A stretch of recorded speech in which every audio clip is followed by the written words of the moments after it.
Critical Role Recap, Season 2, Episode 31.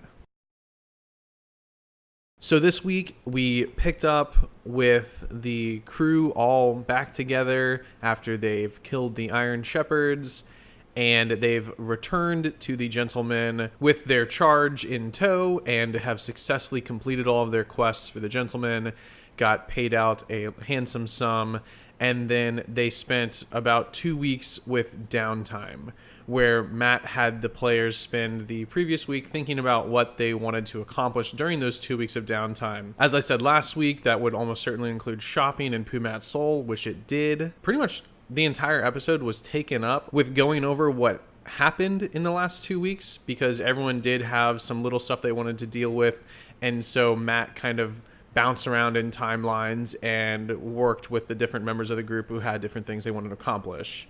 A large portion of that was taken up with shopping. They bought a bunch of new magical items from Pumat's Soul, pretty much bought him out again. They bought a broken sword that's like super old and used to be magical.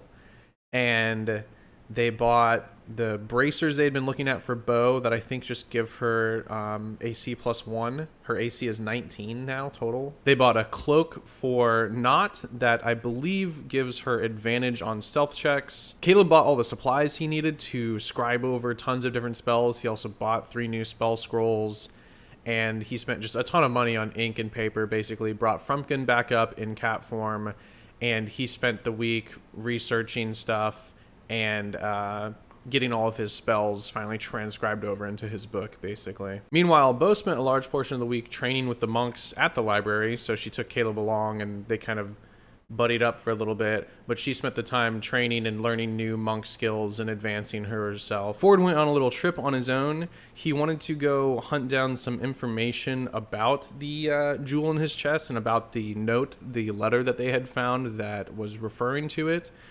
So he went down and tried to find some sailor taverns to talk to people in, but he couldn't really find any because they're not really that close to the coast, so there aren't very many sailors, obviously.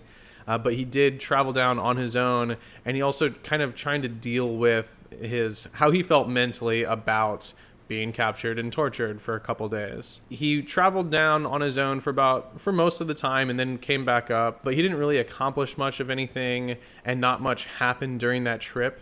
He did, however, notice that the eye seems to look at whatever he casts a spell at, the eye in the sword, the gem that is now in his hexblade. Nott spent the time sending off a couple of letters, one to the Solstice Academy that was trying to find information on Caleb's friend from the academy named Astrid that we don't really know much about, but trying to pretend to be basically a rich prince from Nigeria in order to get personal information about Astrid to try and contact her. Nott sent money and some things off to her family, we assume, but we're not really sure where those things are going. Nott also aided Jester in Jester's attempt to curry back the favor of the Traveler. They decided to go to the Platinum Dragon's temple, and Jester attempted this very bizarre and convoluted plan just in order to try and paint their main statue that they have in their primary worship hall. She managed to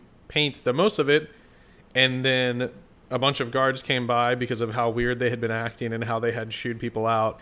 So a chase ensued in which Jester basically blew through her entire spell book, and they narrowly managed escape. After Jester did her little thing at the Platinum Dragon Temple, she did get to talk with the Traveler. He showed up in her room.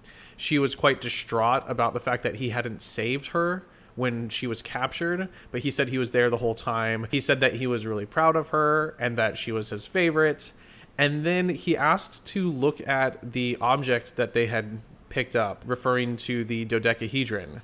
So she handed it to him, and he just kind of looked at it for a bit and handed it back and said that's really interesting. And he said that he had never seen magic like that, and he didn't know what it did. And then he mentioned something to do with, in about a year, her meeting up with some other worshippers of his. So she's got this new kind of event to look forward to plan around, to try and be at a certain place at a certain time in order to find out what other people who celebrate the traveler are like. It still feels a little sinister and mysterious to me, even though there hasn't, like when he took the dodecahedron at first, I was concerned that, oh man, what's he going to do with it? You know, what can this thing do? And I was really surprised that he just kind of handed it back.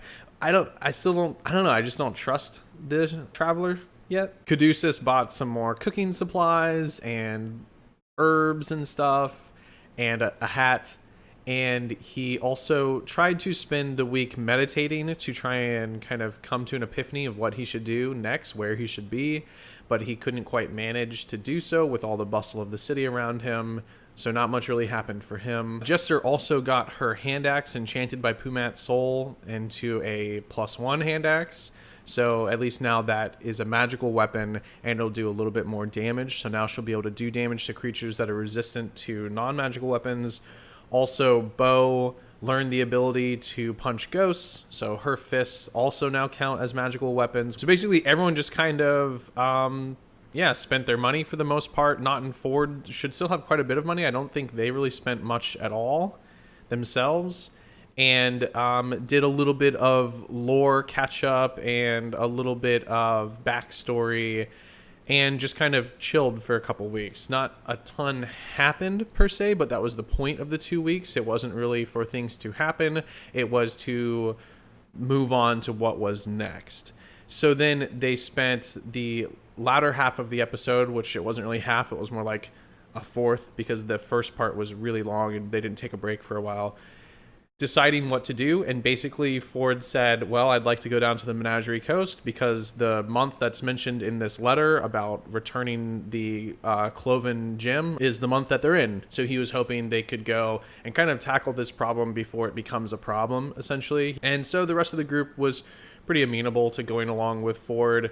They could also go meet Jester's mom, and they all had talked about wanting to go to the Menagerie Coast anyway, and it would be a nice change of pace from the cold northern area that they had just come from for some mandatory beach episodes. But yeah, that was pretty much it. There wasn't any real combat at any point. Next week, they will pick up on the road to the Menagerie Coast. But yeah, other than that, I think I've covered pretty much everything. That's all I have for now. Thanks for watching, and I'll see you next time.